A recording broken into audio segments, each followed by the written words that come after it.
plein cœur de Delma 19, vous écoutez la Radio Sentinelle 93.9 FM stéréo. Téléphone 28 13 4 45, 28 13 54 46.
Je vous donne la paix, je vous donne ma paix, dit Jésus. Vous écoutez Radio Sentinelle, 93.9 en stéréophonie. Chers frères et sœurs, que la paix et la grâce de Dieu soient avec vous tous. Chers auditeurs, chers internautes, nous vous saluons depuis l'église de la communauté évangélique d'Haïti 6 à Delma 75 au numéro 28. Nous sommes à l'heure de notre étude biblique hebdomadaire et nous remercions Dieu de nous donner cette opportunité de pouvoir nous réunir ici cet après-midi. Il y a la menace de la pluie, mais les plus braves, les plus fidèles sont déjà avec nous dans l'enceinte de l'ECEH, où nous allons encore suivre une présentation sur la première épître de Paul aux Corinthiens avec notre pasteur, le docteur Jacques Lui. La semaine dernière, nous avions vu une présentation touchant aux limites de la liberté chrétienne. Les chrétiens de Corinthe avaient exercé une grande permissivité sexuelle au point qu'ils se disaient « tout m'est permis ». Mais l'apôtre Paul a répondu « tout m'est permis, mais tout n'est pas utile ». Et nous avions vu ces trois limites à la liberté chrétienne. Premièrement, c'est que en tant que chrétiens, nous sommes libres de faire ce que nous voulons, mais nous ne pouvons pas faire ce que Dieu lui-même a clairement interdit. Et deuxièmement, c'est l'utilité. Est-ce utile? Et la troisième limite à la liberté chrétienne, c'est l'influence qu'une pratique exerce sur nous. Et cet après-midi encore, avec le docteur Jacques, nous allons aborder le 7e chapitre de l'épître de Paul aux Corinthiens. Et sans plus tarder, je vous demande d'entonner avec moi les paroles de ce cantique que nous trouvons au numéro 144 français du recueil des chants d'espérance. Nous allons chanter les premiers, deuxième et quatrième strophes. Qu'il fait bon à ton service, Jésus mon sauveur. qu'il est doux le sacrifice que t'offre mon cœur. Qu'il fait bon à ton service, Jésus mon sauveur. Qu'il est doux le sacrifice que t'offre mon cœur. Prends, ô Jésus, prends ma vie, elle est toute à toi. Et dans ta grâce infinie, du mal garde-moi. Mon désir, mon vœu suprême, c'est la sainteté. Rien je ne veux et je n'aime que ta volonté. Prends, ô Jésus, prends ma vie, elle est toute à toi. Et dans ta grâce infinie, du mal garde-moi. Travail, douleur et souffrance, non, je ne crains rien. Toi, Jésus, mon espérance, voilà mon seul bien. Prends, ô Jésus, prends ma vie, elle est toute à toi. Et dans ta grâce infinie, du mal garde-moi. Prions Dieu. Père, nous te disons merci pour ce moment. Merci de ce que nous avons ce privilège chaque semaine de nous réunir pour écouter et étudier ta parole.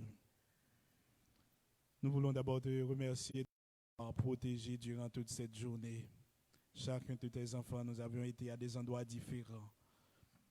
Malgré les tumultes de la capitale, c'est l'insécurité. Toujours. Et nous savons que ta parole nous dit clairement que tu es celui qui nous garde et tu ne sommeilles jamais. Voilà pourquoi nous comptons toujours sur ta protection, sur ta présence. Et nous te disons merci déjà de ce que chaque fois, comme tu le fais, tu vas nous bénir à travers l'enseignement de cet après-midi. Nous te prions pour ceux qui sont en chemin. Nous prions que tu hâtes leur pas, qu'ils arrivent ici sains et saufs. Et permets que ta parole puisse nous enseigner, nous convaincre, nous instruire et nous corriger. Nous prions que tu utilises ton serviteur, qu'il parle ta parole sous la puissance et la dictée de ton Saint-Esprit. Et que cette parole plantée en nous puisse germer et porter des fruits pour ta gloire, pour ton honneur et pour l'édification de chacun de tes enfants. Au nom de ton Fils Jésus, nous réclamons ses faveurs. Amen. Et maintenant, nous cédons la chaire au docteur Jacques-Louis pour l'étude de ce soir.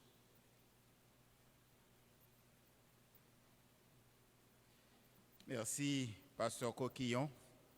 Frères et sœurs, que la grâce et la paix de Dieu soient avec vous. Normalement, l'épître, la première épître de Paul aux Corinthiens est divisée en deux grandes parties. La première partie, qui s'étend des chapitres 1 à 6, traite des problèmes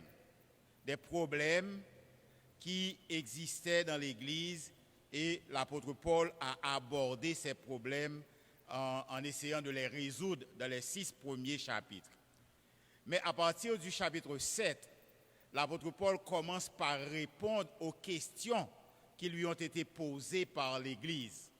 L'Église avait envoyé une lettre à l'apôtre Paul et dans cette lettre, il y avait certaines questions et à partir du chapitre 7, il commence à répondre aux questions qui lui ont été posées. Une façon de réaliser ça, il dit « pour ceux qui concernent ». En fait, à partir du chapitre 7, le verset 1, il dit « pour ce qui concerne les choses au sujet desquelles vous m'avez écrit ». Et il commence par répondre aux questions. Comme le pasteur Coquillon l'a souligné, le chrétien n'est pas libre de faire ce qui fait de lui un esclave. Certains à Corinthe considéraient le sexe comme un appétit à satisfaire. Et c'est pourquoi l'apôtre Paul a pris le temps de faire un appel à la pureté sexuelle, non seulement à cause de la façon dont ce péché affecte le corps, mais parce que le corps qui est affecté ne nous appartient même pas parce que nous avons été rachetés à un grand prix. En fait, le corps du croyant est le temple de Dieu et comme nous l'avions souligné, un temple est fait pour l'adoration. Mais si d'un côté, il y avait des gens qui considéraient leur corps comme n'étant rien et qu'ils pouvaient faire ce qu'ils en voulaient, il y avait certaines personnes qui étaient forts de l'idée que leur corps est le temple et que ce corps est fait pour l'adoration. Il paraît qu'une partie des membres de l'église de Corinthe cherchait un degré supérieur de sainteté dans l'abstention des relations conjugales. Les Corinthiens avaient écrit à l'apôtre Paul pour lui demander son avis sur la question. Et c'est pourquoi à partir du chapitre 7, le verset 1, l'apôtre Paul commence à répondre aux différentes questions posées par l'Église dans une lettre qu'ils avaient fait parvenir à l'apôtre. Et la première question qu'il aborde concerne la première institution établie par Dieu, qui est le mariage. Verset 1. Pour ce qui concerne les choses au sujet desquelles vous m'avez écrit, je pense qu'il est bon pour l'homme de ne point toucher de femme. Je pense qu'il est bon pour l'homme de ne point toucher de femme. Il est bon pour l'homme de ne point toucher de femme. Mais qu'est-ce que l'apôtre veut nous dire ici? Alors, toucher femme, c'est un euphémisme juif courant pour les relations sexuelles. Lorsqu'on parle d'un euphémisme, c'est quelque chose qu'on essaie de dire, quelque chose de choquant qu'on essaie de dire avec douceur pour les oreilles de la société. En fait, l'expression « toucher femme » est utilisée dans ce sens dans Genèse 20, verset 6, dans Ruth 2, verset 9, Proverbes 6, verset 29. Ne pas toucher une femme dans ce contexte signifie ne pas avoir de relation sexuelle avec elle. Normalement, cette phrase d'introduction, je pense qu'il est bon pour l'homme de ne point toucher de femme, cette phrase d'introduction fait ou bien partie du contenu de la lettre des Corinthiens adressée à l'apôtre Paul et qu'il reprend ici, ou bien Paul est en train de résumer l'attitude d'une fraction de l'Église, une fraction ascétique qu'on pourrait qualifier d'hyper-spirituelle dans l'Église de Corinthe. Ce groupe aux tendances ascétiques dépréciait tous les aspects physiques et sensuels de la vie. Pour eux, non seulement le mariage était une solution de moindre valeur que le célibat, mais c'était aussi incompatible avec une véritable spiritualité. Mais ils voulaient également que les mariés renoncent aux relations sexuelles, même dans le mariage. Parce que selon ce groupe, pour être vraiment spirituel, il faut supprimer sa sexualité. Se marier et avoir des rapports conjugaux, c'est devenir un chrétien de seconde classe. Nous disons, il n'est pas impossible que certaines femmes à Corinthe aient mis en application ce mode de pensée. Et c'est pourquoi on a suggéré que peut-être que le problème de la prostitution que Paul condamne dans le chapitre 6 est en partie la conséquence de femmes qui ne touchaient plus leur mari. En tout cas, avec la déclaration d'introduction de l'apôtre Paul, que ce soit une citation de la lettre des Corinthiens, que ce soit un résumé de l'attitude des Corinthiens, l'apôtre Paul reconnaît que le célibat est bon. Il le reconnaît. Il reconnaît que l'abstinence sexuelle en dehors du mariage est bonne. Il reconnaît même que le célibat a des avantages évidents. D'ailleurs, il traitera de ces avantages un peu plus tard dans les versets 32 à 35. Toutefois, l'idée d'abstinence sexuelle dans le mariage est un piège à éviter.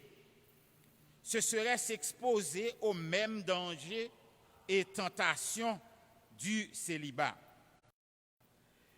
Et c'est pourquoi, tout de suite après avoir dit « je pense qu'il est bon pour l'homme de ne point toucher de femme, je pense que le célibat est une bonne chose, je pense que l'abstinence sexuelle en dehors du mariage est une bonne chose, je pense que le célibat a des avantages », il dit « toutefois », verset 2, « toutefois, pour éviter la débauche, que chacun ait sa femme et que chaque femme ait son mari. » Alors, nous comprenons ici qu'il parle de toutefois, lorsque nous avons toutefois, avec ce connecteur, il est en train d'introduire un contraste par rapport à ce qu'il vient de dire. Il vient de dire qu'il est bon pour l'homme de ne point toucher de femme, et maintenant il dit toutefois. Donc il va établir une comparaison contraire à ce qu'il vient de dire, un contraste. Toutefois, pour éviter la débauche, que chacun ait sa femme et que chaque femme ait son mari. À partir de ce verset, nous pouvons dire que ce que l'apôtre Paul est en train de nous communiquer à ce point, c'est que les rapports sexuels dans le mariage protègent des pièges de la sensualité. Disons mieux que le mariage est un moyen de pureté. Parce que, alors que les impulsions sexuelles non maîtrisées représentent un danger constant pour le célibataire, le mariage fournit un cadre légitime pour les satisfaire.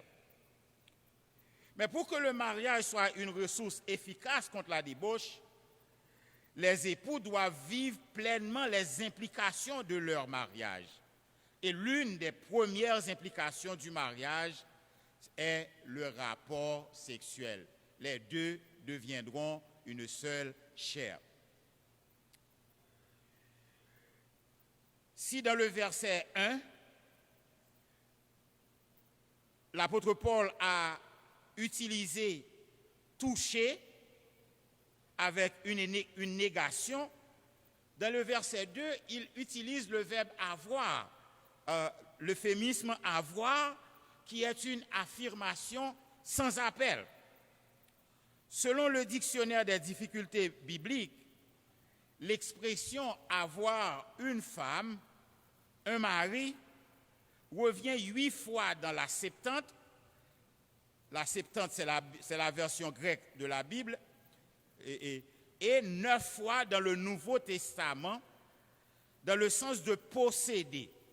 Posséder ici avoir des relations sexuelles avec quelqu'un sans impliquer nécessairement l'idée du mariage. Ainsi, lorsque Jésus dit à la Samaritaine, « Tu as eu 5 maris et celui que tu as maintenant n'est pas ton mari », il est en train de parler de relations sexuelles. Dans 1 Corinthiens 5, verset 1, il est question d'un homme qui a la femme de son père. Donc, il est en train de dire que l'homme a eu des relations sexuelles avec la femme de son père. Et il est intéressant de noter dans le contexte actuel des choses que l'apôtre Paul prend le temps de souligner avec chaque. Il dit pour éviter la débauche que chacun ait sa femme. Il ne dit pas que chacun ait ses femmes et il ne dit pas non plus que chaque femme ait ses maris, mais son mari. Donc, nous pouvons parler ici pour dire, nous pouvons faire une argumentation ici pour dire que selon 1 Corinthiens chapitre 7, la polygamie n'est pas approuvée par la Bible. Ici, surtout dans le Nouveau Testament avec ce chapitre 7. Mais aussi, il ne dit pas qu'un homme peut avoir un homme, donc nous pouvons dire ici aussi que le mariage homosexuel n'est pas approuvé par la Bible parce qu'il parle d'un homme et une femme. Et nous savons que la volonté de Dieu a toujours été qu'un homme soit marié avec une femme. Mais poursuivant sa réponse aux questions des Corinthiens, l'apôtre Paul écrit au verset 3 que le mari rende à sa femme ce qu'il lui doit et que la femme agisse de même envers son mari. Verset 4. Ce n'est pas la femme qui dispose de son corps, c'est son mari. De même, ce n'est pas le mari qui dispose de son corps, c'est sa femme. Alors, la Bible enseigne l'abstinence sexuelle totale pour les célibataires. Mais certains croyants à Corinthe pensaient que l'abstinence sexuelle totale leur accordait une supériorité spirituelle et ceci poussait certains membres de l'Église à vouloir pratiquer l'abstinence sexuelle totale même dans le mariage. Les mariés étaient privés de ce qui leur revenait de droit. Des hommes mariés étaient sexuellement négligés. Et cette pratique du refus du corps est probablement même beaucoup plus fréquente lorsque le conjoint n'est pas croyant. Mais ici, Paul, il dit clairement que le mari rende à sa femme ce qu'il lui doit. En fait, dans le mariage, l'acte sexuel est un devoir, c'est même une obligation. C'est même une obligation parce qu'il dit que le mari rende à sa femme ce qu'il lui doit et que la femme agisse de même envers son mari. Ce n'est pas la femme qui dispose de son corps, c'est son mari. De même, ce n'est pas le mari qui dispose de son corps, c'est sa femme.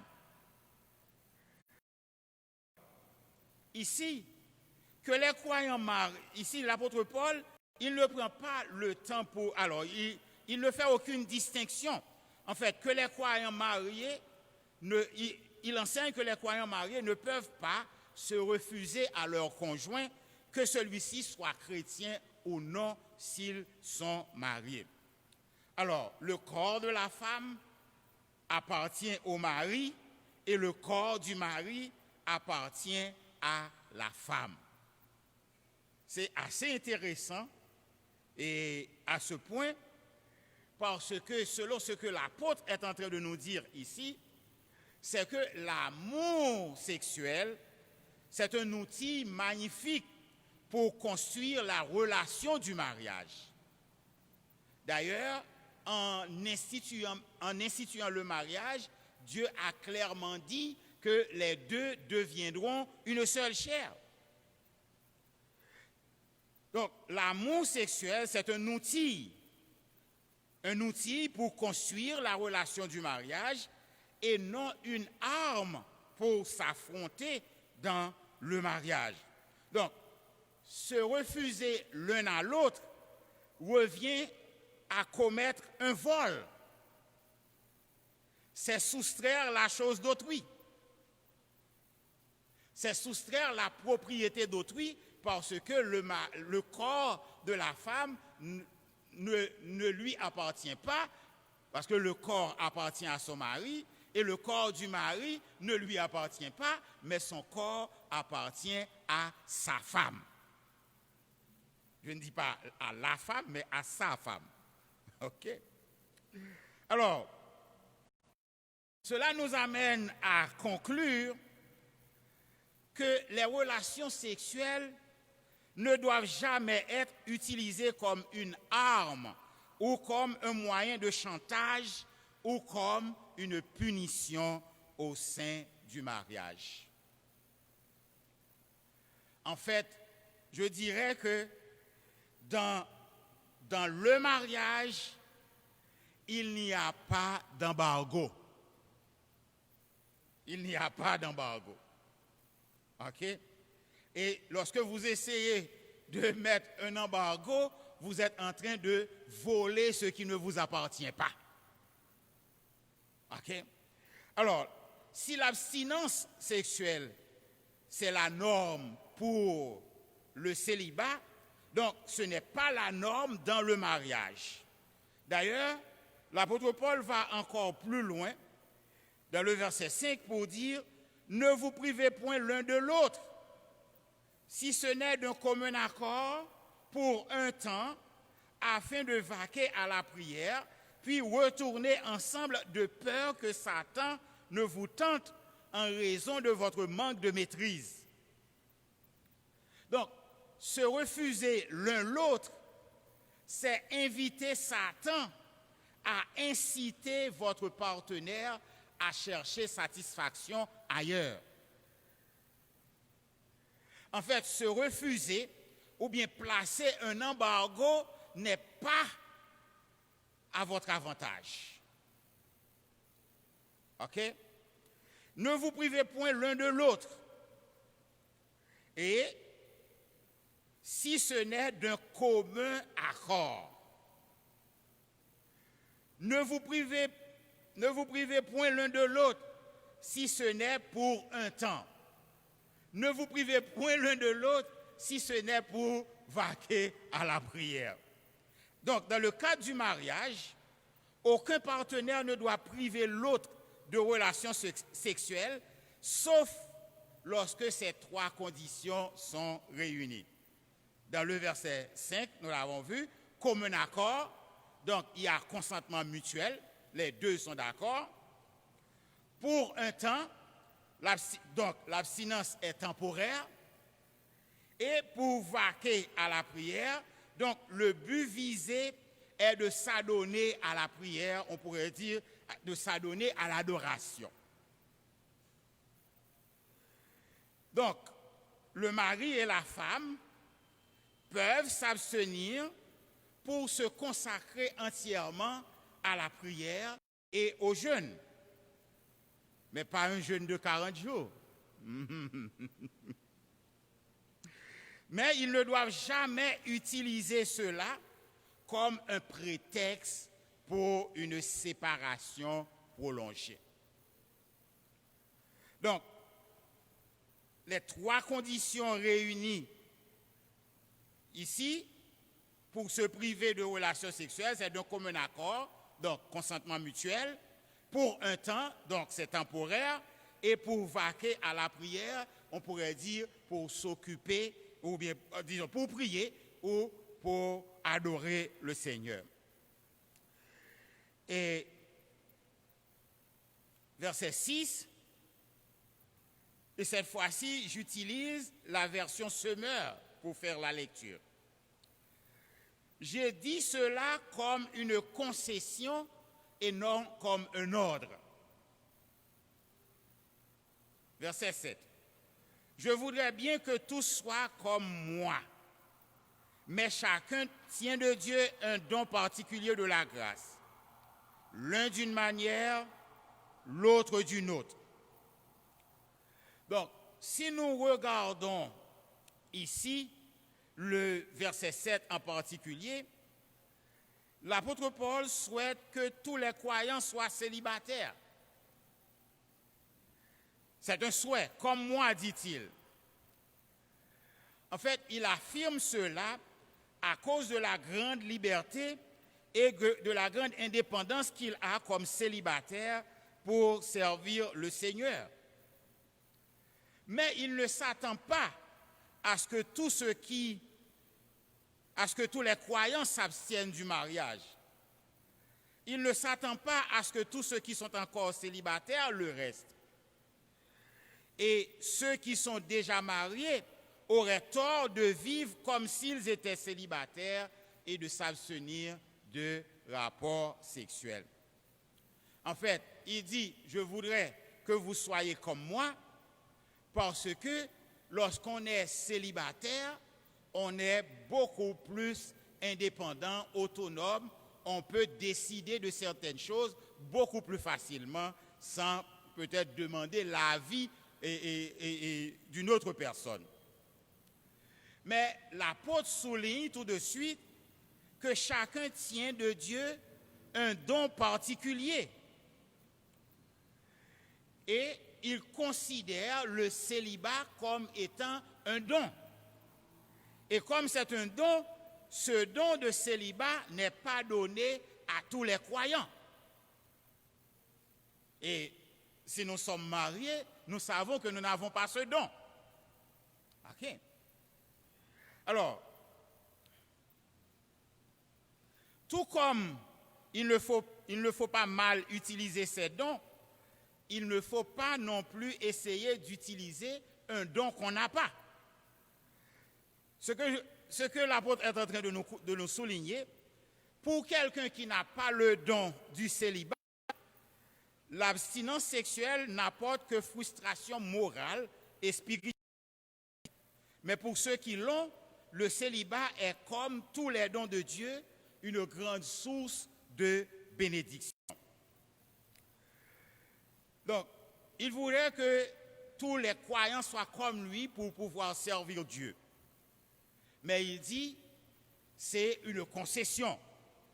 Alors, le verset 8, et à ceux qui ne sont pas mariés et aux veuves, je dis qu'il est bien pour eux de demeurer comme moi. Mais s'ils ne peuvent pas se maîtriser, qu'ils se marient, car il vaut mieux se marier que de brûler. Si un chrétien ou une chrétienne célibataire n'ont pas le don du célibat et qu'ils sont fortement tentés sexuellement, il vaut mieux qu'ils se marient. En fait, le terme traduit par brûler signifie être enflammé. Et nous pensons ici qu'il s'agit de la passion. Parce qu'on ne peut pas vivre une vie heureuse et encore moins servir le Seigneur si on est constamment tourmenté par le désir sexuel, même s'il ne nous conduit jamais à commettre d'actes immoraux. Cependant, même si on a de fortes pulsions sexuelles, ce n'est jamais la volonté de Dieu qu'un chrétien marie un non-croyant. Nous avons touché cela dans 2 Corinthiens, chapitre 6, dimanche dernier. Ce n'est jamais la volonté de Dieu qu'un chrétien marie un non-croyant. Excepté, je dirais, dans le cas où ils étaient ensemble avant que l'un d'eux devienne chrétien. Alors, ce n'est pas bon non plus de marier le premier croyant, prêt à dire oui, même si on a des pulsions sexuelles, même si on désire fortement se marier, il faut faire attention parce que le mariage est un engagement lourd de conséquences. Il ne doit jamais être pris à la légère. Parce que lorsqu'on s'engage, on s'engage. Verset 10, à ceux qui sont mariés, j'adresse, non pas moi, mais le Seigneur, cette injonction, que la femme ne se sépare pas de son mari. Si elle est séparée, qu'elle demeure sans mari ou qu'elle se réconcilie avec son mari et que le mari n'abandonne pas sa femme. Je vous avais dit que je lisais dans la version Semeur à partir de ce point, à partir du, je ne me rappelle plus quel verset. Ce qui arrive pour certains à Corinthe, ils pensaient que le divorce était une solution susceptible de développer une vraie spiritualité. Ils pensaient que le divorce allait les libérer des aspects sensuels de la vie, surtout si le partenaire n'est pas chrétien. Et ici, dans le texte que nous avons considéré jusqu'à ce point, l'apôtre Paul répond que le mariage, comme le célibat, est un don de Dieu. Les deux états sont bons. Les deux états comportent des avantages et des inconvénients. Et pour ceux qui pensaient atteindre une plus haute spiritualité, la souligne que l'acte sexuel, loin d'être un signe de faiblesse à éviter, c'est une obligation au sein du mariage. Et le divorce, même si le partenaire n'est pas chrétien, est contre la volonté de Dieu. Et justement sur la question du divorce, l'apôtre Paul prend la peine d'ajouter « non pas moi, mais le Seigneur ». Ce qu'il veut dire en réalité, ce n'est pas que l'enseignement qu'il était en train de donner ou bien qu'il est en train de donner est moins inspiré que l'enseignement de Jésus. En réalité, ce qu'il veut dire, c'est que Jésus-Christ a abordé la question pendant son ministère terrestre, donc il n'a pas lui-même à se forger une autre opinion. Lorsqu'il dit « ce n'est pas le Seigneur qui dit, c'est moi qui dis », eh bien Jésus-Christ a adressé la question pendant son ministère terrestre. Il n'est pas en train de dire que ce que j'avais dit auparavant est moins inspiré que ce que je veux dire maintenant.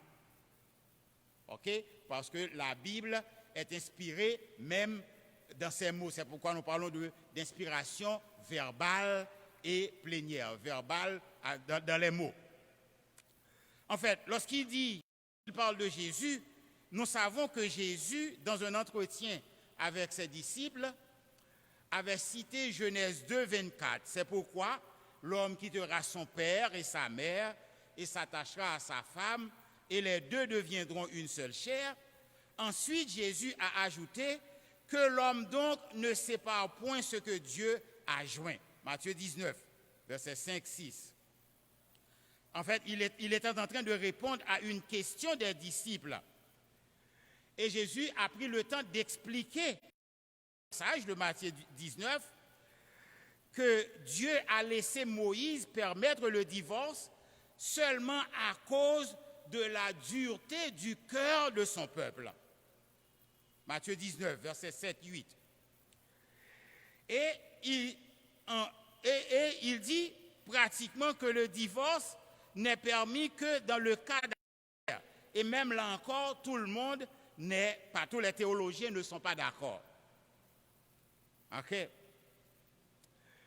Cependant, disons qu'une grande majorité est d'accord avec la question qu'il y a même cette position qu'on pourrait divorcer à cause de l'adultère.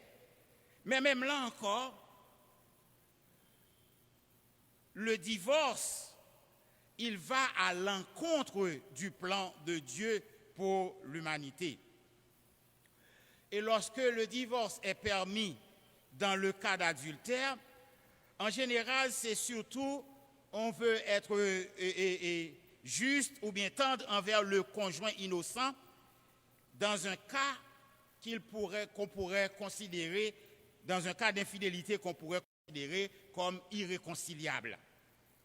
Mais s'il y a repentance, il y a possibilité de restauration, eh bien pratiquement le conseil final de la Bible, c'est de pardonner et de continuer à avancer. Alors, c'est pourquoi les disciples avaient dit, eh bien, il est mieux qu'on ne soit pas marié. Alors, cependant, lorsque nous regardons ce qui se passe ici, à Corinthe, il semble que lorsque nous regardons les versets 1 à 7 de ce chapitre 7, nous avons l'impression que certains croyaient qu'ils pourraient vivre une vie beaucoup plus sainte et plus consacrée s'ils étaient à nouveau célibataires. Il est probable que certains veulent quitter leur conjoint parce qu'ils ont trouvé quelqu'un qu'ils préfèrent ou simplement parce qu'ils ne pensent pas pouvoir s'épanouir avec le conjoint qu'ils ont. Quelle que soit la raison, ils veulent divorcer. Mais ici, l'apôtre Paul dit que la femme ne se sépare pas de son mari et que le mari n'abandonne pas ou bien ne répudie point sa femme. Alors, regardez ce qui se passe. C'est vrai que Jésus-Christ a parlé d'un divorce pour raison d'adultère, mais il semble ici que dans 1 Corinthiens, que les Corinthiens voulaient divorcer pour des raisons spirituelles. Et lorsque nous continuons à considérer l'épître aux Corinthiens, nous allons voir que dans l'exercice des dons spirituels, ils vont surtout mettre beaucoup d'accent sur le parler en langue. Et ils considéraient le parler en langue comme le langage des anges. Et puisqu'ils sont arrivés au niveau des anges et que les anges ne se marient pas, eh bien, avoir des relations sexuelles, même dans le mariage, était considéré par eux comme étant un péché. Donc, ils voulaient, et lorsque nous regardons cette église, nous comprenons que c'était une église polarisée parce que certaines personnes croyaient qu'ils pouvaient utiliser leur corps comme bon leur semble, alors qu'un autre groupe pensait qu'ils pouvaient pratiquer l'abstinence sexuelle au sein même du mariage. Alors, certains croyants de Corinthe ont déjà divorcé ou sont en instance de divorce. Et à cela, l'apôtre Paul dit, si la femme est séparée, qu'elle demeure sans se marier. Lorsque nous parlons de séparer ici, nous sommes en train de parler de divorce. Ou qu'elle se réconcilie avec son mari. Donc, si deux chrétiens divorcent, selon ce que nous comprenons à travers la Bible, certains théologiens disent, excepté pour cause d'adultère, l'un peut se remarier, mais tout le monde n'est pas d'accord là-dessus, parce que le texte n'est pas clair. Le texte dit qu'ils peuvent divorcer pour cause d'adultère, mais il ne dit pas qu'ils peuvent se remarier. Donc, aucun des deux n'a le droit de se remarier. Ce qui arrive ici, c'est que Jésus a permis le divorce et l'apôtre Paul a reconnu la réalité du divorce, mais il dit clairement que celui ou celle qui est divorcé doit rester célibataire ou se remarier avec son premier conjoint. Aussi simple que ça. Donc, parce que ce qui arrive, c'est qu'aux yeux de Dieu, l'union du mariage n'est jamais brisée. C'est pourquoi Jésus-Christ dit, lorsque l'un des conjoints se remarie, eh bien, cette personne est en train de commettre l'adultère. Et ici, même dans la société haïtienne en particulier, et spécialement pour les dames, une femme qui a été mariée et que quelquefois même le mari est mort, ou bien le mari est divorcé, alors ils sont divorcés, et puis si cette femme va se remarier, on dit « Madame Intel va se remarier ». Donc, nous comprenons ici, à travers ce texte, que l'apôtre Paul, il est en train de répondre aux questions qui lui ont été posées et il a abordé en particulier le sujet du mariage. Entendu, lorsque nous parlons du sujet du mariage, et il semble qu'il y avait une certaine comparaison entre le célibat et le mariage. Et la réponse de Paul, il dit qu'il voudrait que tous les hommes soient célibataires comme lui. Mais le célibat est un don particulier, de même que le mariage est un don particulier. Et concernant le mariage, il répond que le refus des devoirs conjugaux est interdit dans le mariage, que chacun ait sa femme et que chaque femme ait son mari, que le mari rende à sa femme ce qu'il lui doit et vice-versa. Donc, il ne faut pas se priver des relations sexuelles dans le mariage, et il dit ceci pour éviter la débauche, pour éviter de céder à la tentation du diable en raison de manque de maîtrise. Les célibataires peuvent rester célibataires. Ils peuvent rester célibataires s'ils ont la maîtrise, ou bien disons, s'ils ont le don de célibat. Parce qu'il vaut mieux se marier que de brûler. Les mariés croyants doivent rester ensemble et ne se marier avec personne d'autre, parce qu'il dit que la femme ne se sépare point de son mari. En cas de séparation, elle ne doit se marier avec personne d'autre ou qu'elle se réconcilie avec son mari. Que le mari ne répudie point sa femme, et en cas de répudiation ou de séparation ou de divorce, c'est la même chose. Le mari ne doit pas se marier avec une autre, qu'il se réconcilie avec sa femme. Et ceci, un peu plus bas, à partir du verset 12, il va dire clairement que le croyant marié, même avec un non-croyant, doit rester marié parce que cette relation ne souille pas le croyant.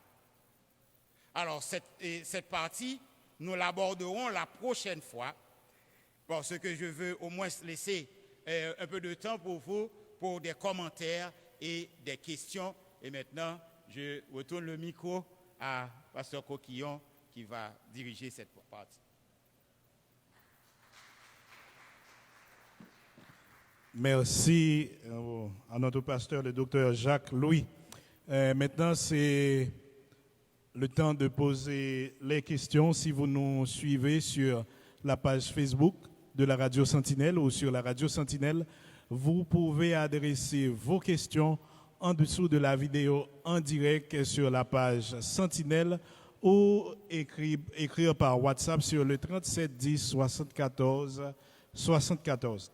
Donc, si vous vouliez savoir ce que dit la Bible sur les relations sexuelles entre mari et femme, sur le divorce, sur le sort des personnes divorcées, sur le don de célibat, j'espère qu'il n'y a personne ici qui ait le don de célibat. J'ai jamais vu quelqu'un de pareil ici. Alors, si vous êtes ici et que vous sentez que vous avez le don de célibat, il est prié que vous leviez votre droit. Comme ça, on pourrait vous identifier, vous saluer, vous honorer cet après-midi. Maintenant, à votre tour de poser vos questions. Je crois que notre modérateur est déjà là, notre frère Luc Espeka. Je lui cède le micro pour la suite.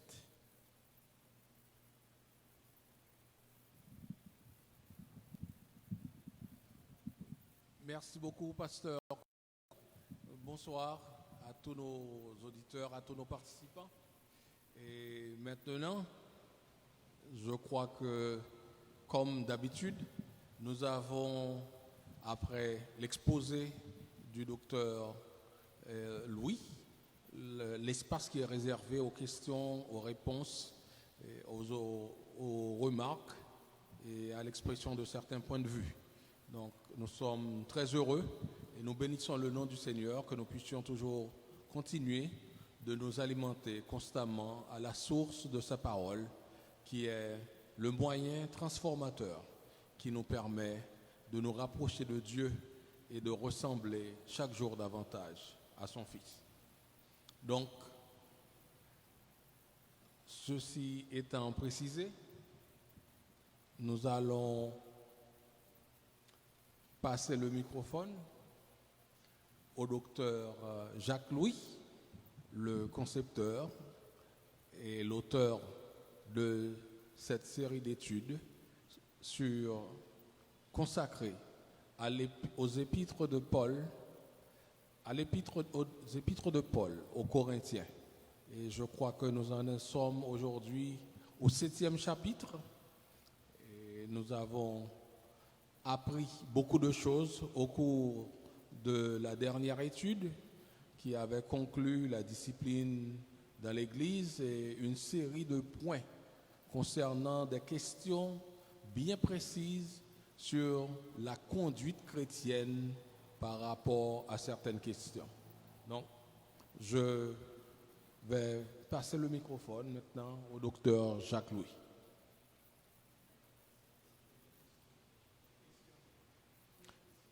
Est-ce qu'il y a des questions?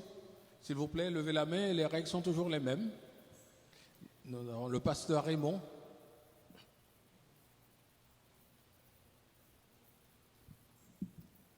Bien, merci, docteur Jacques Louis.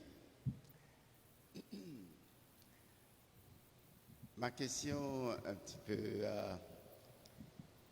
peut faire objet de débat pour élargir la question.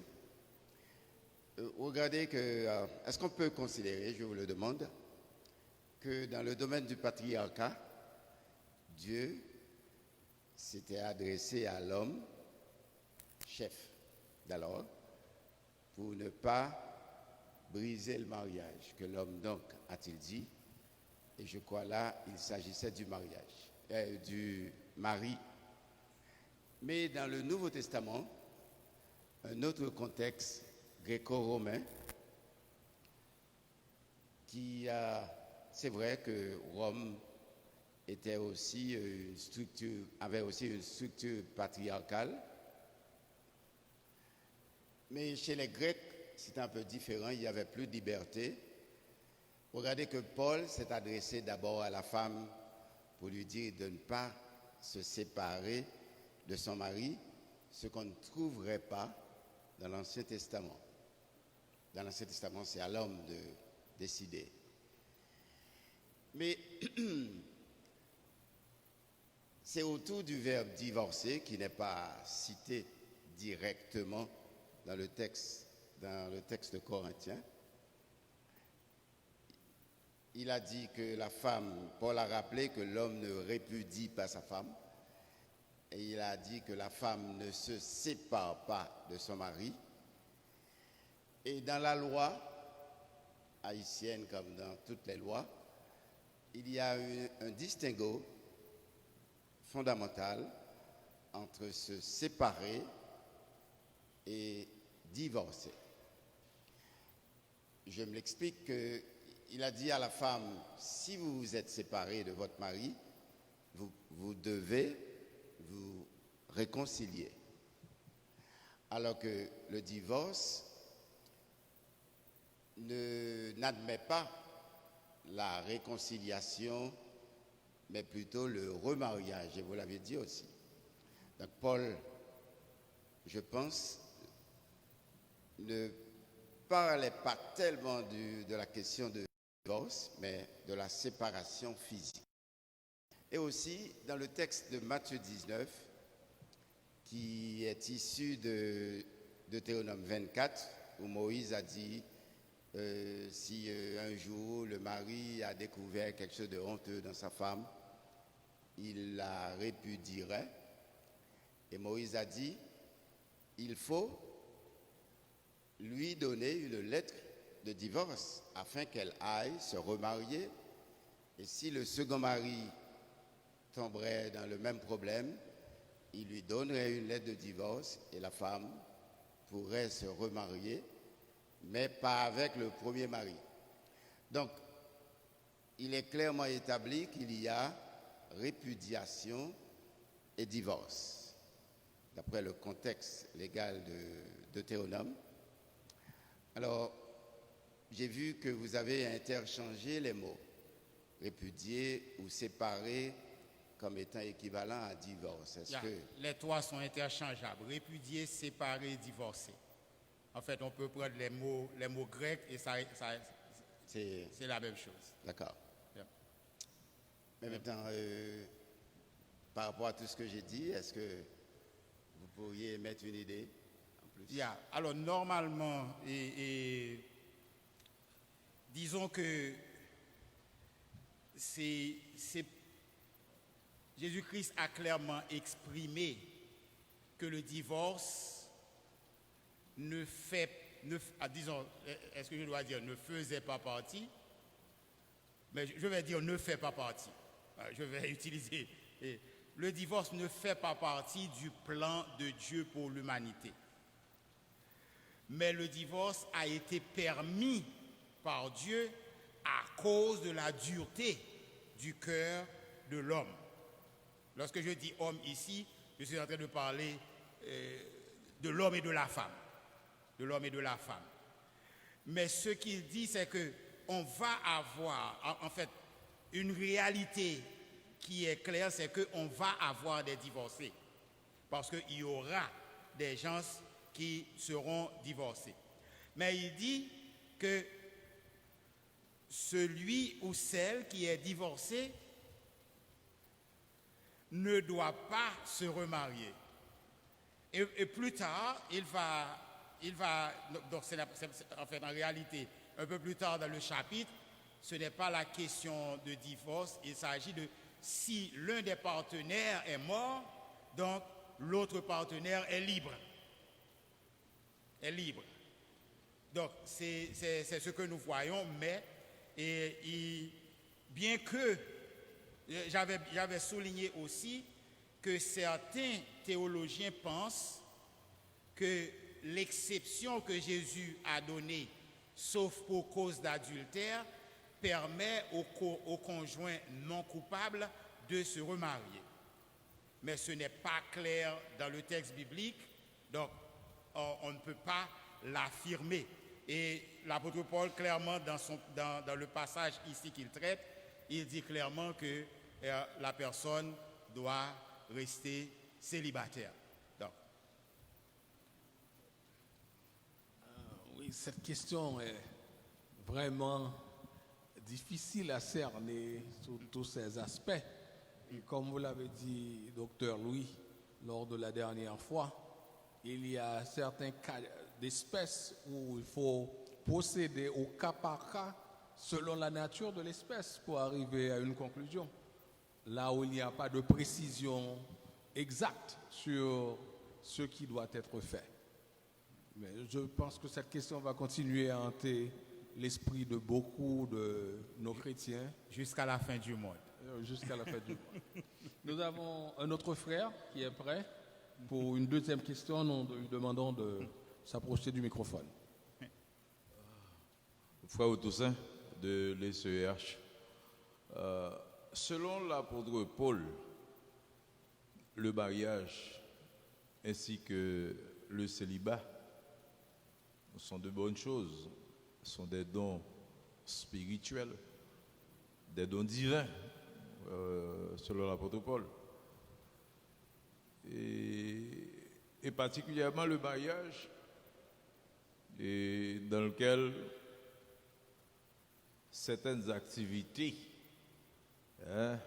on peut dire, plaisent à Dieu, et Dieu prend plaisir à ça, disons à l'acte sexuel. Donc ma question est, pourquoi donc se priver l'un de l'autre afin de vaquer à la prière, comme si ce n'était pas une bonne chose, comme si cela déplaisait à Dieu, de se priver l'un de l'autre, comme c'est pour se sanctifier, je ne sais pas. Et comme font certains adeptes, ou bien les adeptes de certains cercles mystiques qui adoptent les mardis, les jeudis ou bien les samedis pour ne pas toucher de femmes. Je ne sais pas ce que vous en pensez. D'accord.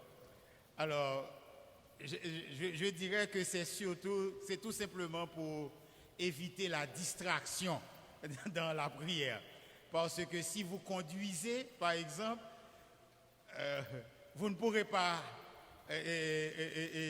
probablement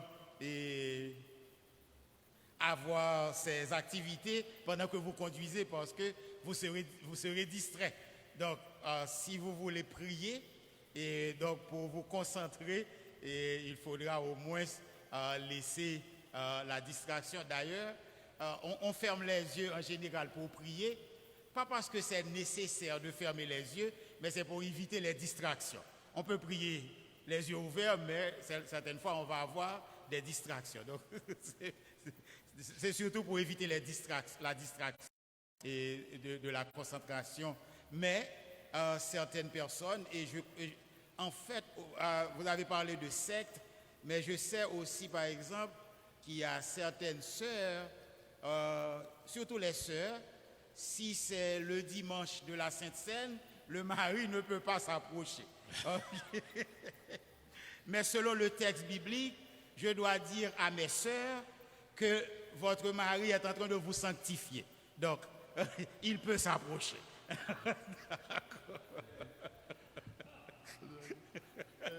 Alors, vous savez que nous sommes aussi sur les ondes, je dois utiliser un langage.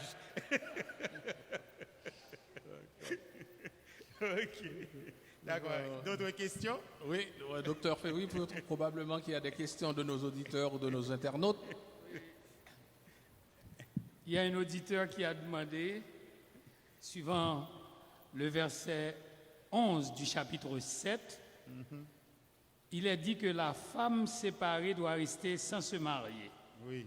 Mais à ce verset 11, il demande, et si le conjoint est dans un autre pays, ou bien il est déjà dans une autre relation, quelle doit être la posture de la femme? Bon, en fait, le texte dit qu'elle doit demeurer séparée sans se marier.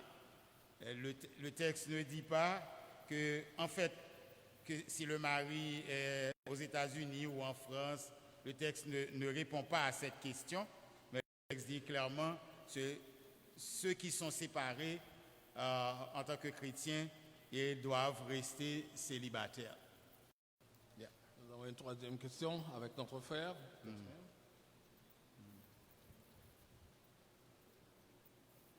C'est le frère Joseph Delinois de Jesus Center de Delma.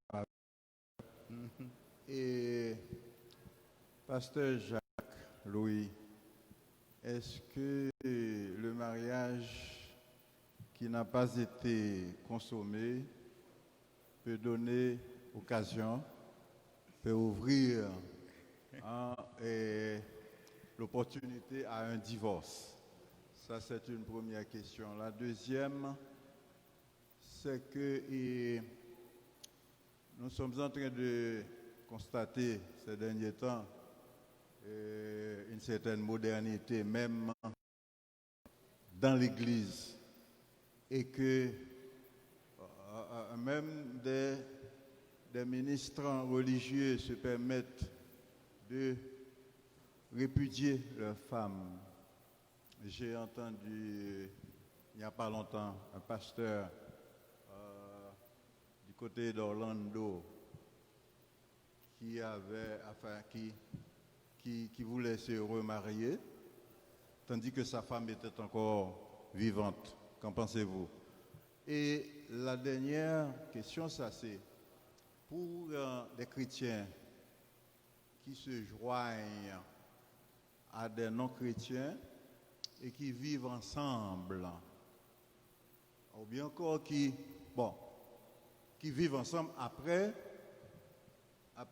s'être présentés devant un officier d'état civil sans s'être présenté par devant un ministre religieux. Que pensez-vous de ce mariage devant Dieu? Ok, vous m'avez posé 3 questions difficiles. Je vais essayer de répondre.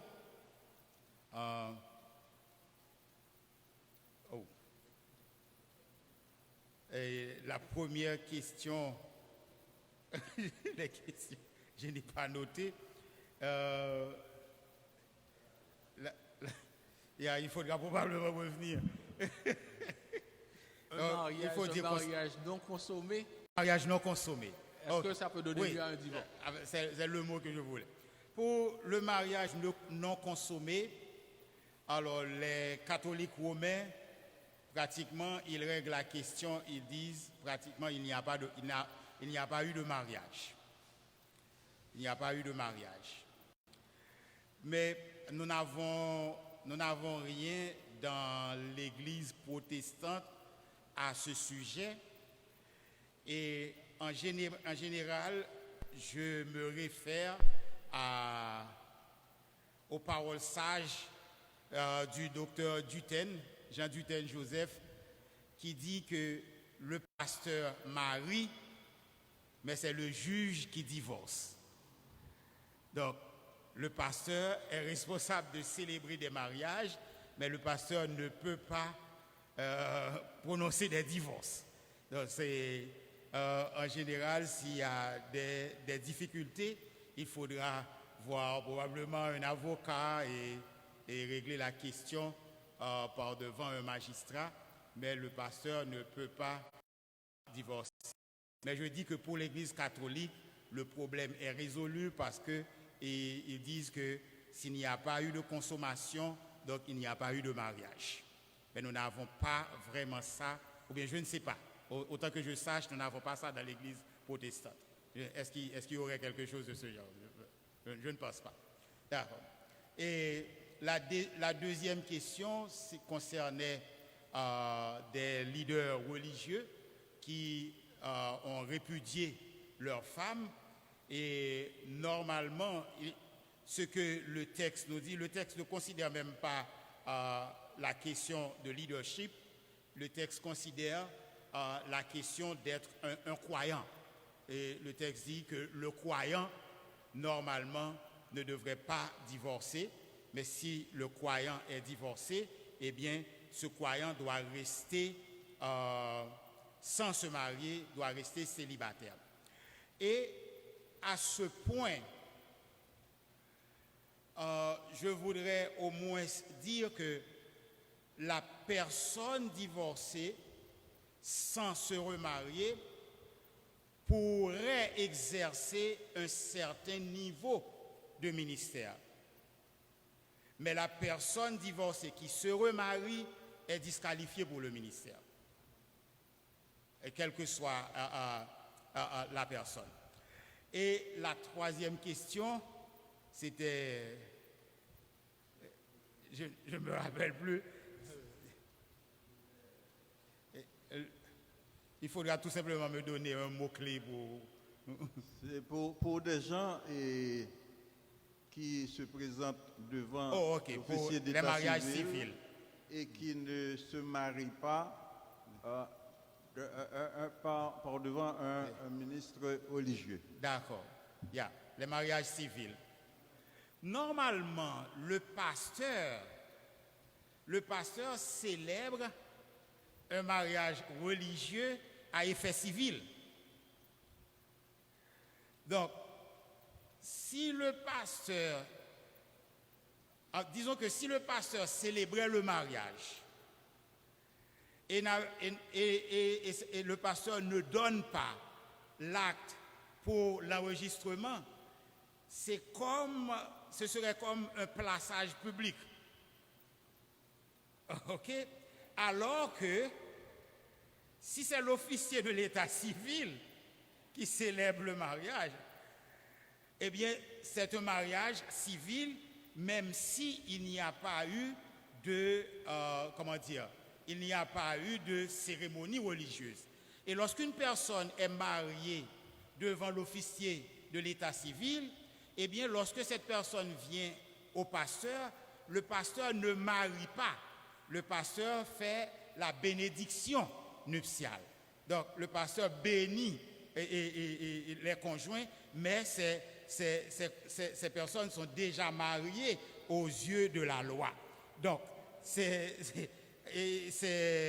pratiquement parce que, disons que si vous avez deux personnes qui se sont mariées civilement, bien entendu, le conseil que je donne aux chrétiens, c'est que certaines fois, les chrétiens pensent pour faire un mariage religieux, il faut avoir une église ou un lieu et plein de personnes, tout ça. En général, je leur donne le conseil qu'ils peuvent se marier de façon privée, même si l'église sait qu'ils vont se marier, mais l'église peut toujours dire que le mariage sera célébré en toute intimité. Mais on peut toujours publier le mariage, dire qu'un tel va se marier avec une telle, et telle date, mais le mariage sera célébré dans l'intimité. Donc on peut avoir les mariés et les témoins. Donc, et si la personne veut aller voir l'officier de l'état civil, je leur conseille, si vous allez voir l'officier de l'état civil et que vous vous mariez chez l'officier de l'état civil, eh bien, demandez à un ministre religieux de vous donner la bénédiction le même jour. Ça simplifie les choses. Même si c'est chez vous, on peut le faire et ça simplifie les choses. Donc, pour la loi et pour la société. Je vois que M. Février... Docteur Louis, vous conviendrez avec moi que, en interprétant et en analysant Paul dans sa lettre aux Corinthiens, vous conviendrez avec moi que vous soulevez un pan de l'histoire de l'Église qui a divisé l'Église et pendant des générations a causé des remous et des problèmes dans toutes les sociétés par rapport aux lois, aux coutumes, aux traditions, suivant que ce soit une société dominée par le Coran, ou bien dominée par le christianisme orthodoxe, ou bien le christianisme catholique ou le christianisme protestant. Je suis en train, en relisant en vous écoutant et en relisant Paul, de me demander, est-ce que Paul n'a pas été trop riche? En ce sens que Paul, c'est vrai, a tenu compte de ce qui existait à Corinthe.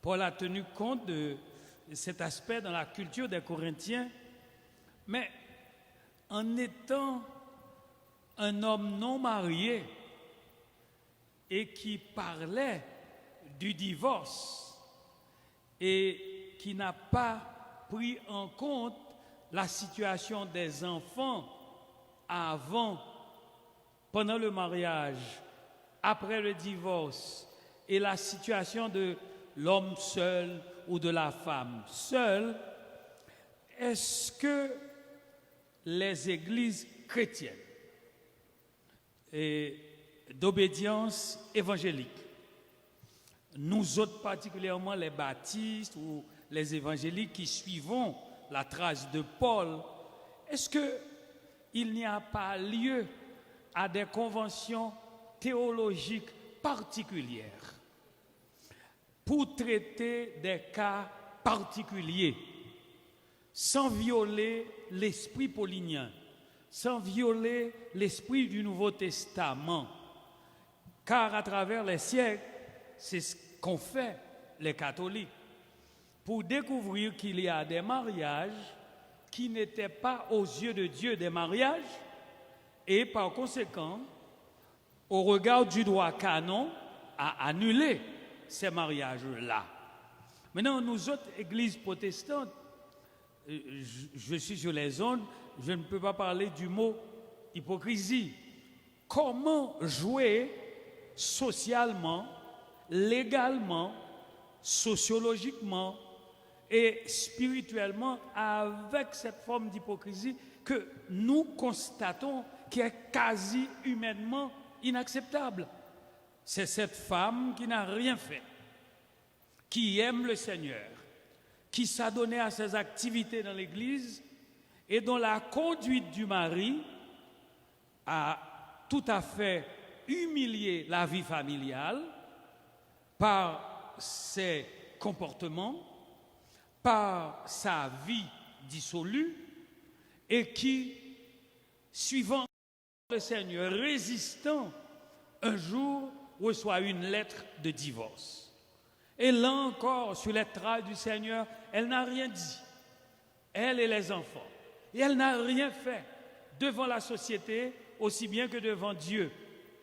Et puis, Paul lui dit, « Madame, vous n'avez rien fait, le Seigneur le reconnaît. Madame, vous avez été insultée, injuriée, humiliée, le Seigneur le voit. Madame, votre mari vous a demandé le divorce, vous l'avez accepté, le Seigneur le voit. Mais maintenant, taisez-vous, restez là en attendant l'enlèvement de l'Église, vous n'avez pas le droit de vous marier. » Paul était trop dur, humainement parlant. Et en théologie, vous le savez, ce sont des questions d'éthique que l'on règle parfois, pas sur le plan doctrinal, sur la philosophie du salut, mais en conceptualisant, en tenant compte de la culture, des mœurs, des traditions et du cas en question. Moi, j'opterais pour une approche paulinienne, un peu à dosage contextualisé, en considérant chaque cas séparément et en prenant une décision devant le Seigneur, en répétant le même bol. Tout ce qui n'est pas le produit d'une conviction est péché. Et dans ce cas, pour cette sœur, je ne vois pas que ce serait un péché qu'elle se remarie et qu'elle s'adonne à son ministère lorsque l'Église a pris son cas séparément, l'a étudié et lui a accordé un follow-up, un accompagnement socio-juridico-spirituel. C'était une plaidoirie, mais...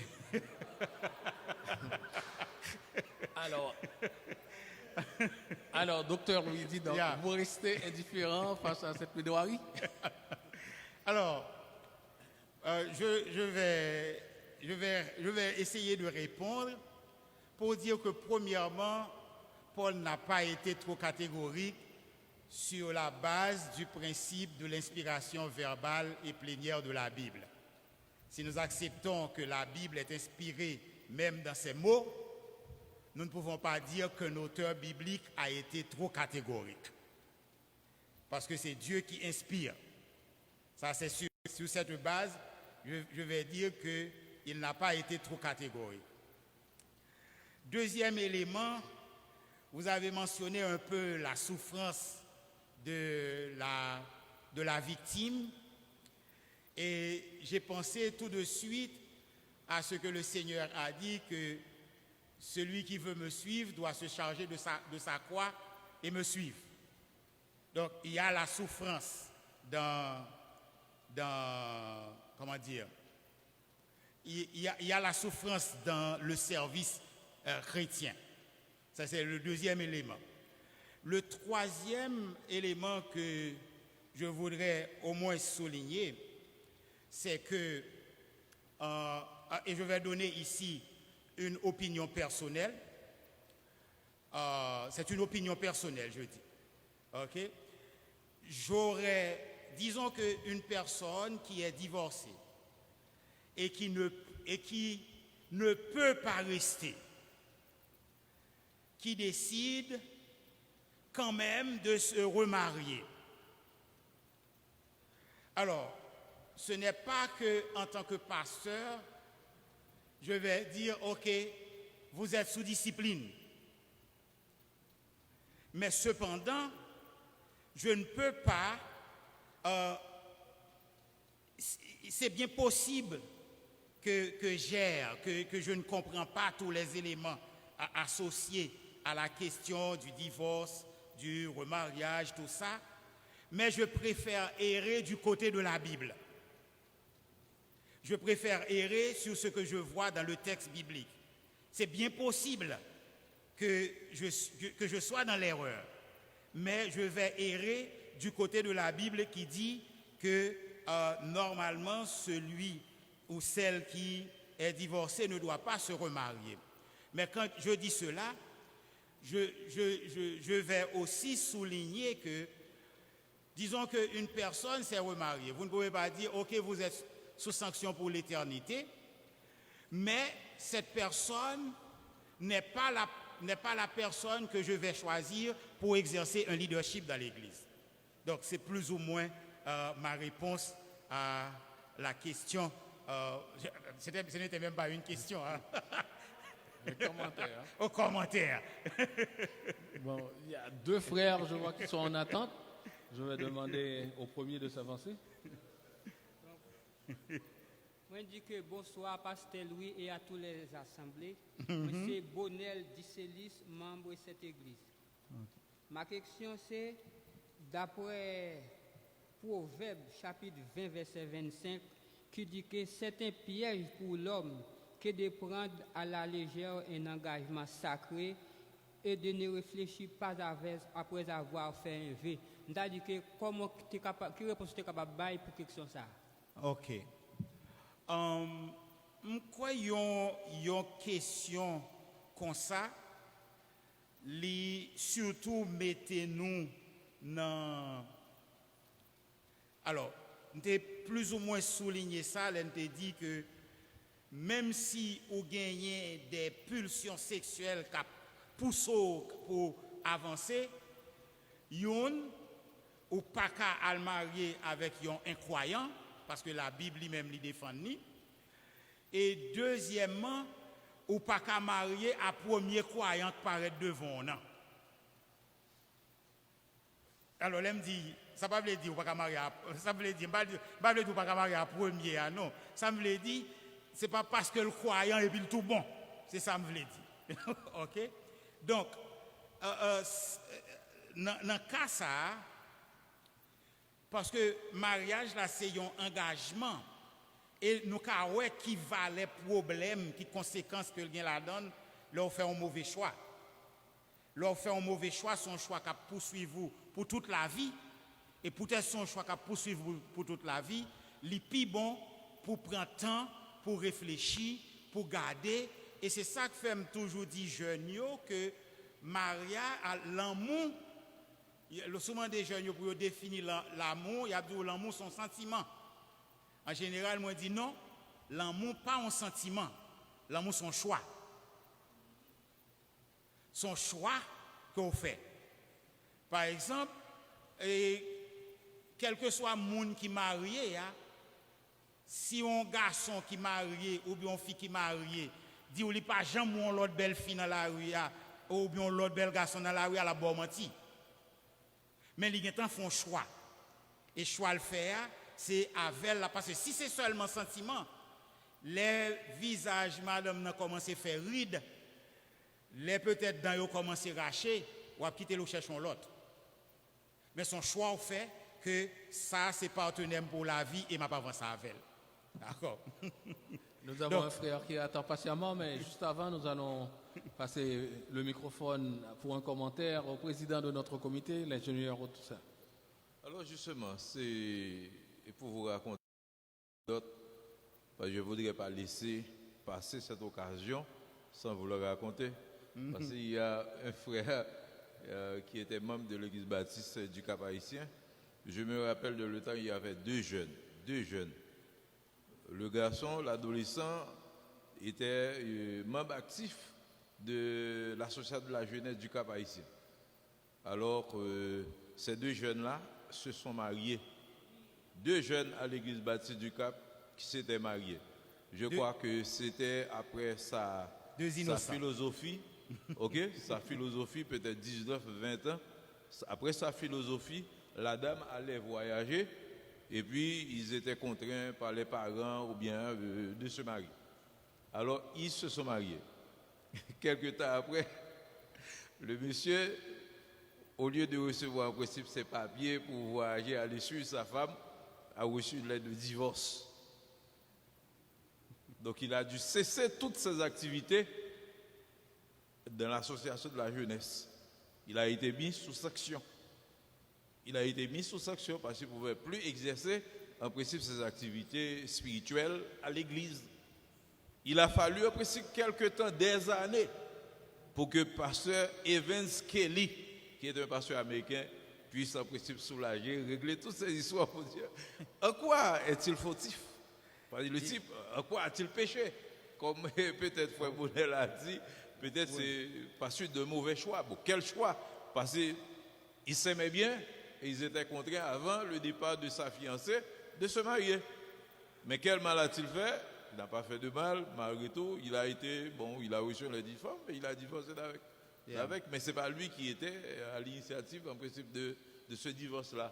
Oui. Alors, peut-être vous pouvez juger par vous-même quelqu'un qui a divorcé, ou bien qui est divorcé, d'une femme qui est divorcée, très jeune.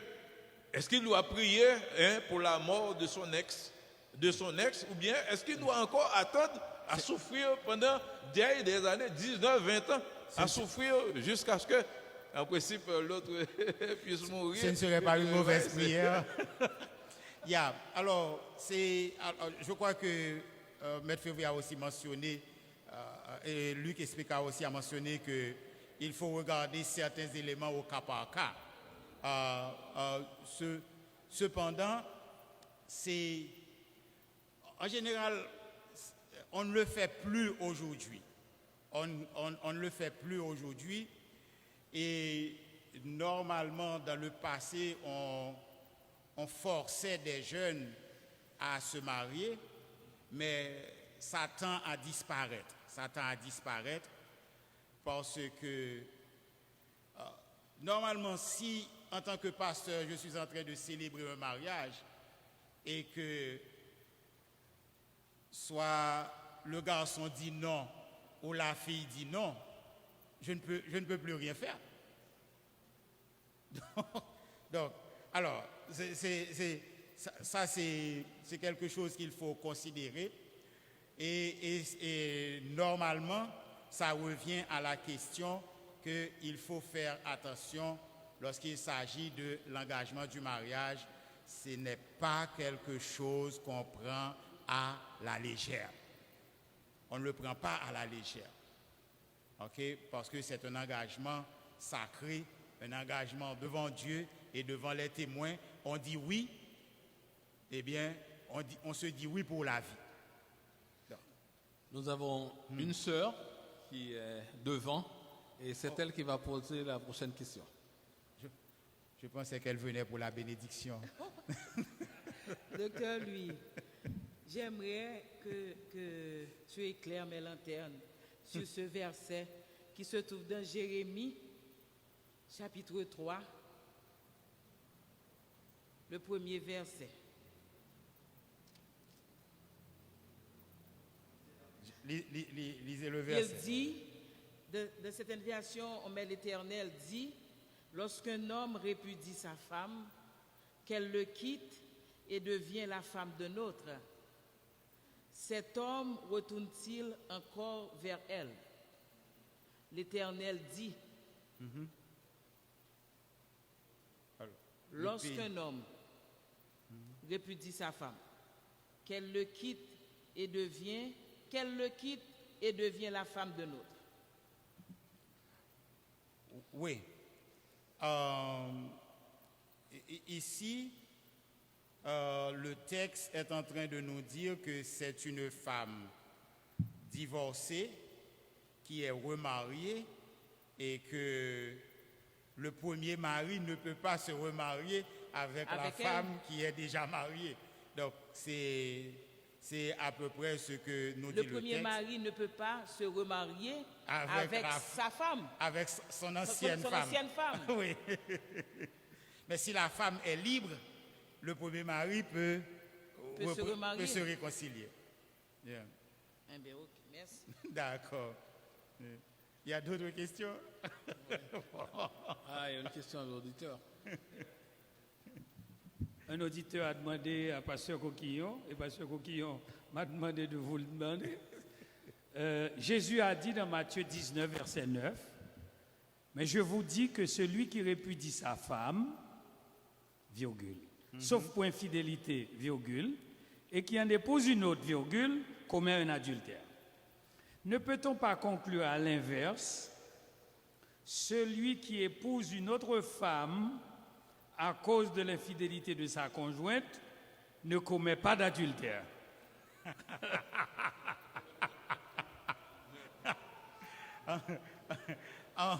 En fait, et cet auditeur a exprimé ce que certains commentateurs ils disent, ce que certains commentateurs ils disent, certains théologiens disent que dans ce cas, la victime peut se remarier et ce n'est pas un cas d'adultère. Certains théologiens le disent. Docteur Louis, après avoir écouté les nombreuses discussions auxquelles ont donné lieu les considérations sur le divorce et les préconisations de l'apôtre Paul, j'en suis arrivé à poser cette question puisque, à vous écouter, les bienfaits du mariage durent toute la vie et la rendent très agréable. Mais les conséquences fâcheuses du mariage rendent l'homme ou la femme triste et la met misérable, la met dans des conditions particulièrement dures pendant toute son existence. Yeah. Alors, la question est celle-ci. Est-ce que la Bible préconise des conseils ou des principes selon lesquels nous devons choisir un époux ou une épouse vu les conséquences graves qu'entraînent les problèmes découlant de l'union d'un homme ou d'une femme? La deuxième question, vous avez parlé de l'apôtre Paul. Est-ce que l'apôtre Paul a toujours été célibataire? N'y a-t-il pas un moment où il n'a pas été célibataire dans sa vie? Et puis la troisième question, toujours dans la même lignée et dans la même... Alors je ne note pas les questions, quelquefois j'oublie. D'accord. Pour les deux vous reviendrez pour la troisième. Mais pour la première question, c'était... Oui, parce que le fait que je ne note pas... oui. La première, je commence par la troisième. Y a-t-il un instant dans sa vie où des Paul critères, n'a pas été célibataire? Des critères de choix. Disons que...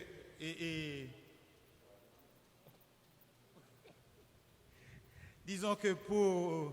J'ai du papier maintenant, j'ai besoin d'une plume. Et disons que pour les critères, on n'a pas... merci. On n'a pas des critères bien définis dans un texte spécifique. Mais le premier critère de choix que la Bible donne, c'est que si on choisit un partenaire, le premier critère de choix, c'est que cette personne a la crainte de l'Éternel. En fait, c'est le critère fondamental parce que la personne qui a la crainte de l'Éternel, qui aime l'Éternel, eh bien cette personne va montrer du respect pour la parole de Dieu et régler facilement les différends qui font partie inhérente du mariage après la chute. Parce que le Seigneur a clairement dit que qu'il y aura certaines difficultés, qu'il y aura des conflits dans le mariage. C'est le premier critère de choix. Est-ce que la personne a la crainte de l'Éternel? Et c'est pourquoi il est interdit à un croyant de se marier avec un non-croyant. Parce que le premier critère de choix, le critère fondamental, c'est est-ce que cette personne a la crainte de l'Éternel. Après quoi, vous pouvez ajouter d'autres éléments comme l'éducation, les goûts, et discuter des buts. Par exemple, il faut que vous visiez le même but, des choses de ce genre. On peut ajouter tous les autres éléments, mais l'élément fondamental, c'est la crainte de l'Éternel. C'est l'élément fondamental. Et pour la deuxième question, c'était quoi encore? Y a-t-il un instant où Paul n'a pas été célibataire? Ok. Certains théologiens pensent que Paul a été marié à un certain point de sa vie, puisqu'il était très impliqué dans les affaires du Sanhédrin, et que normalement, pour être impliqué si profondément dans les affaires du Sanhédrin, il fallait être marié.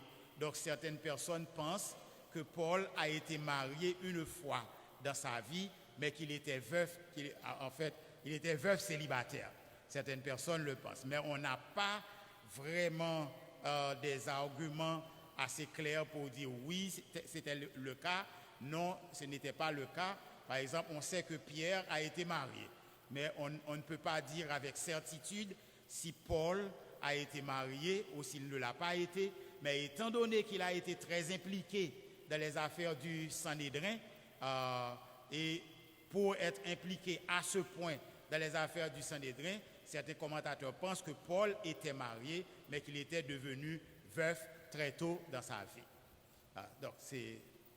Alors, ma dernière question, c'est concernant les interventions, les commentaires successifs de pasteur Raymond et du docteur Févry sur encore le divorce et la manière, les différentes manières dont il faudrait considérer les cas de divorce.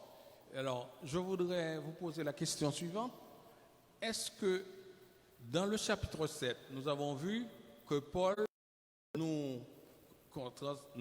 enseigne, nous confie ce qu'il reçoit du Seigneur pour la conduite de l'Église et en rapport avec ces questions précises. Mais dans quelques rares passages, il a dit aussi qu'il y a certains conseils qu'il a prodigués qui venaient de lui. Est-ce que sur cette question précise, comme Maître Févry, le docteur Févry et le pasteur Raymond l'ont dit, concernant cette question de divorce et la conduite à tenir par rapport à la nature du divorce, aux raisons qui y ont conduit, est-ce que ça faisait partie de la liberté permissive de Paul ou s'agit-il d'un ordre qu'il avait reçu de Dieu pour les chrétiens? Ok. Alors, nous avions abordé cette question pour dire que lorsque Paul dit « ce n'est pas le Seigneur qui dit, c'est moi qui dis », il est en train de dire que le Seigneur Jésus, pendant son ministère terrestre, n'a pas abordé cet aspect de la question. Mais ce qu'il dit n'est pas moins inspiré parce qu'il est en train de parler sous l'inspiration du Saint-Esprit. Et si nous sommes d'accord que la Bible est pleinement inspirée et l'inspiration verbale et plénière de la Bible, eh bien, nous savons que tout ce qui est dans la Bible est inspiré. Donc, ce que l'apôtre Paul est en train de dire, quoi qu'il dit, ce n'est pas moins inspiré que ce que Jésus a dit. Il est tout simplement en train de dire que Jésus n'a pas abordé cet aspect de la question pendant son ministère terrestre. Merci, docteur Louis. Et nous vous retiendrons encore pour une dernière question ou un commentaire du pasteur Raymond. Pasteur Raymond, vous voulez venir au microphone? Merci, frère Luc, et merci aussi, pasteur Jacques. Nous voyons que Paul, dans son adresse aux Corinthiens, a, si vous voulez, catégorisé ses auditeurs. Parfois, il semble qu'il s'adresse à des hommes, il semble qu'il s'adresse à des vierges, à des maris ou à des époux, et des fois aussi il s'adresse à des épouses. Cette question m'a été posée en je ne sais combien de fois, comme un défi, pour me dire que au verset 11 et 10, Paul, en disant à ceux qui sont mariés, j'ordonne que la femme ne se sépare point de son mari, et si elle est séparée, qu'elle demeure sans se marier, ou qu'elle se réconcilie avec son mari. Et donc la question qui m'a été posée, c'est que Paul a fait injonction seulement aux femmes de ne pas se remarier, mais pas aux hommes. Donc, qu'est-ce que vous en dites? Non, je pense que je pense que l'apôtre Paul fait injonction aux deux. Parce que normalement, il a clairement montré que dans le mariage, parce qu'il dit le corps de la femme appartient au mari, le corps du mari appartient à la femme. Le mari doit donner à sa femme ce qu'il lui doit, la femme doit donner à son mari ce qu'il lui doit. Donc, je pense qu'il s'agit des deux, et même s'il s'adresse à un groupe, mais il parle aux deux. Mais je dois ajouter aussi que, disons que c'est une opinion, ce que je vais dire maintenant. Normalement, les femmes sont beaucoup plus sensibles aux affaires sexuelles que les hommes. C'est pourquoi, en général, on trouve beaucoup plus de femmes dans l'Église que d'hommes. Et ce qui arrive aussi, c'est que les fausses doctrines atteignent beaucoup plus facilement les femmes que les hommes. Et c'est bien possible. Parce que, alors, réfléchissez un moment. Les cas de divorce adressés par Paul dans 1 Corinthiens 7, c'était pratiquement des divorces de niaiserie. Des divorces parce que je pense que si je suis célibataire, je serai plus saint, je serai à un niveau supérieur de sainteté, donc je vais sacrifier ma famille, mon mari, ma femme, pour être plus saint. C'est de la niaiserie.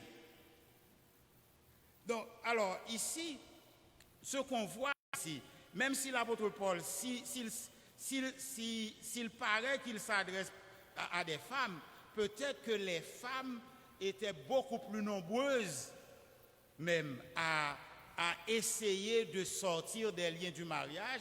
Et même dans l'expérience que nous avons, les femmes sont beaucoup plus intéressées à donner l'embargo que les hommes. Parole de Dieu. Et ce ministère que vous exercez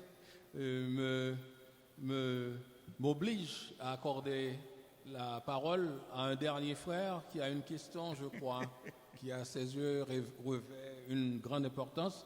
Donc, je voudrais inviter le frère Saül à retourner, à revenir au microphone.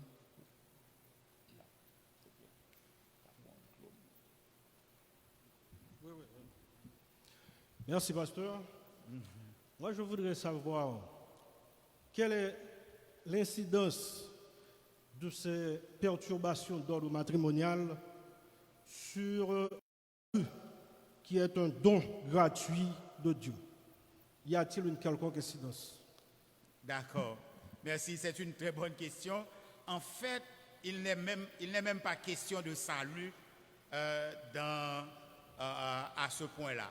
C'est surtout une question qui est relative à la vie chrétienne, à la réputation de l'Église et tout ça. Donc, pas parce qu'on est divorcé et qu'on est remarié, qu'on ne va pas être sauvé. Ça n'a rien à voir avec le salut, parce que le salut, ça a un rapport avec la question est-ce qu'on croit ou est-ce qu'on ne croit pas. Donc, c'est la question fondamentale. Donc, pour cette question, ça n'a rien à voir avec le salut. Okay. Docteur Louis, nous bénissons le Seigneur pour ce bon ministère qui vous a et pour l'intérêt à susciter, éveillé chez ses enfants pour l'étude de sa parole. Et nous en attestons par les nombreuses questions qui ont été ici posées, les demandes, les clarifications, les commentaires. On voit que la parole de Dieu est à l'œuvre et que ses enfants veulent y puiser une source de connaissance profonde afin de se comporter selon les principes qui sont décrits. Que le Seigneur vous bénisse pour cette bonne mission. Merci. Et je dois souligner qu'on n'a pas encore terminé avec le chapitre 7. Donc s'il y a d'autres questions, elles peuvent venir un peu plus tard. Alors j'étais en train de concocter avec Frère Wood, le président du comité, et Frère Luc aussi, pour dire, est-ce qu'on ne pourrait pas, mardi prochain, faire une révision du même sujet et tout en laissant l'autre partie du chapitre 7 pour le mardi qui vient, d'après. Parce que j'ai comme l'impression que le public, les auditeurs avaient aussi d'autres questions. On pourrait peut-être rester un petit peu plus.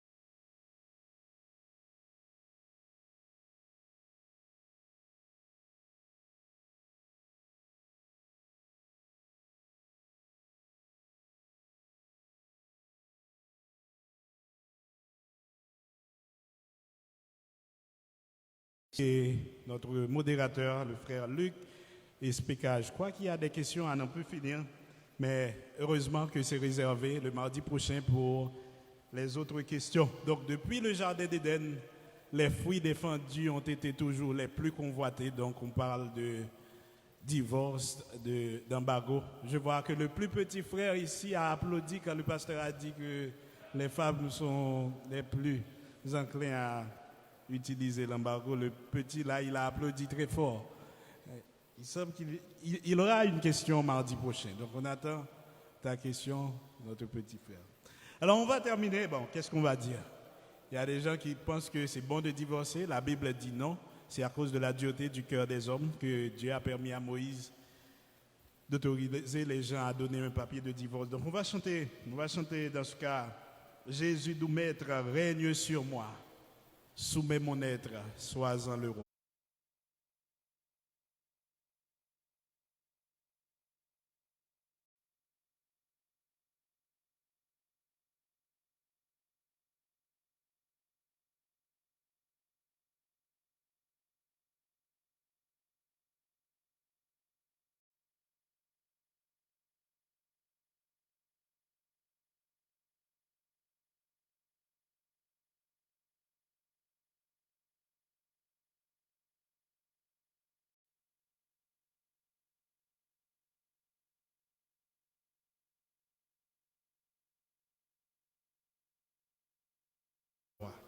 Je suis l'argile, toi le potier, rends-moi docile ton prisonnier.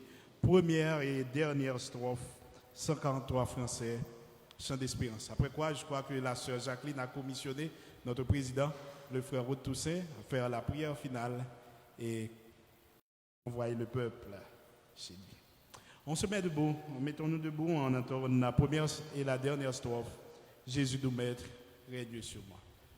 Jésus nous maître, règne sur moi, soumets mon être, sois-en le roi.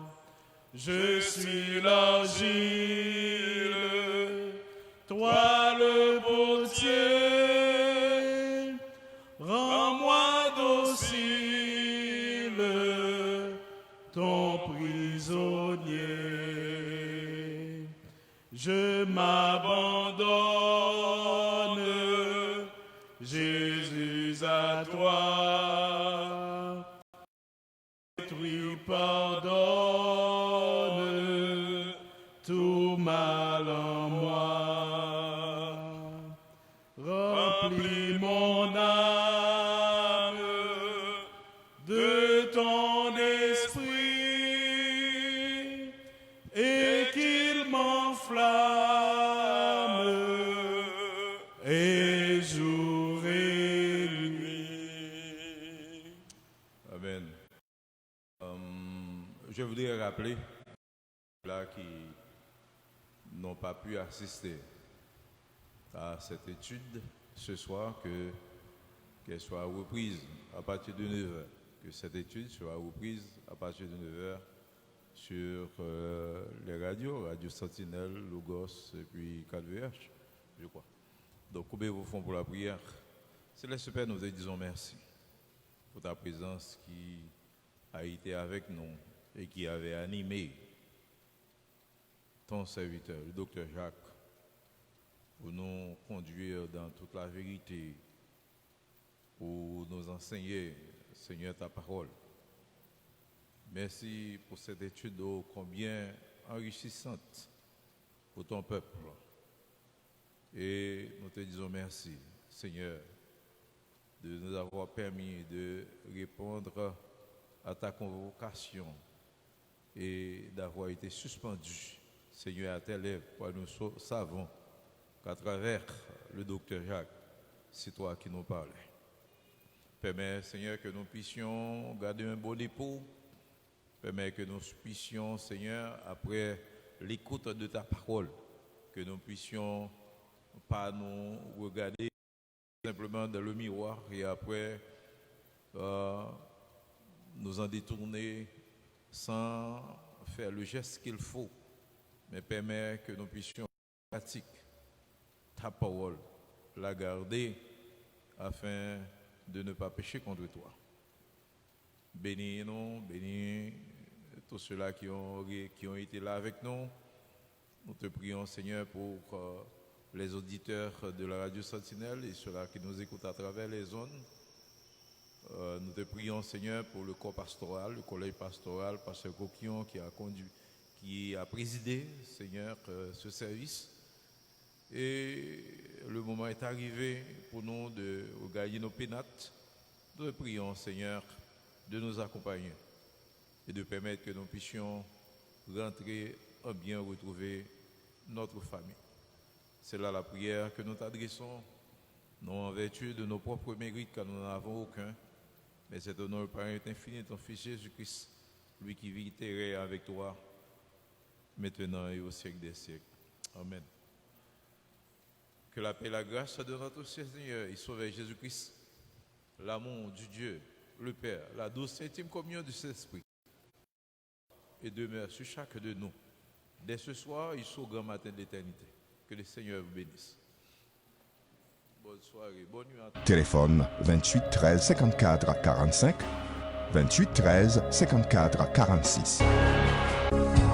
En plein cœur de Delma 19, vous écoutez la Radio Sentinelle 93.9 FM stéréo. Téléphone 28 13 54 45, 28 13